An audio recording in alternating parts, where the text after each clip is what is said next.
Correction du calcul de la période de fécondité.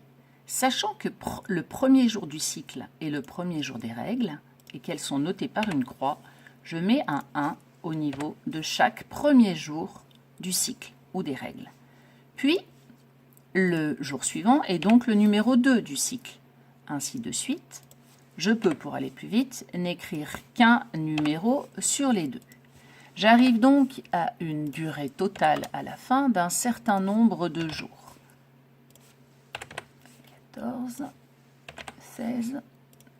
C'est donc la correction de l'activité que vous aviez à faire pour cette semaine.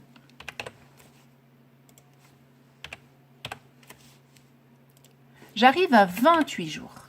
Parfois, le cycle en fait plus ou en fait moins. Ensuite, j'applique la formule magique. La durée totale du cycle, à savoir 28 ici, moins 14 jours, puisque l'ovulation a lieu le 14e jour. J'obtiens donc, dans ce cas précis, 28 moins 14, 14e jour du cycle. Parfois, c'est le 15e, parfois c'est le 16e ou le 17e.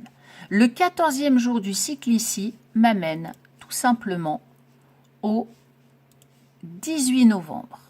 J'entoure donc le 18 novembre. C'est le jour de l'ovulation. Je peux l'écrire à côté, le 18 novembre, jour de l'ovulation.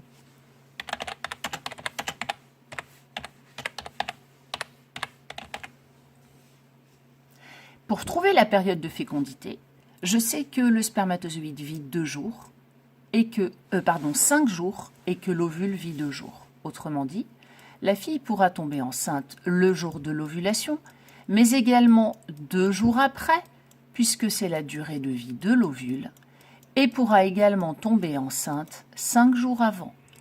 Durée de vie du spermatozoïde. La période de fécondité s'étend donc sur 8 jours, autour du jour de l'ovulation, 5 jours avant, 2 jours après, 1, 2, 3, 4, 5, 6, 7, 8. Voilà, j'ai calculé la période de fécondité. Bon courage pour faire la suite!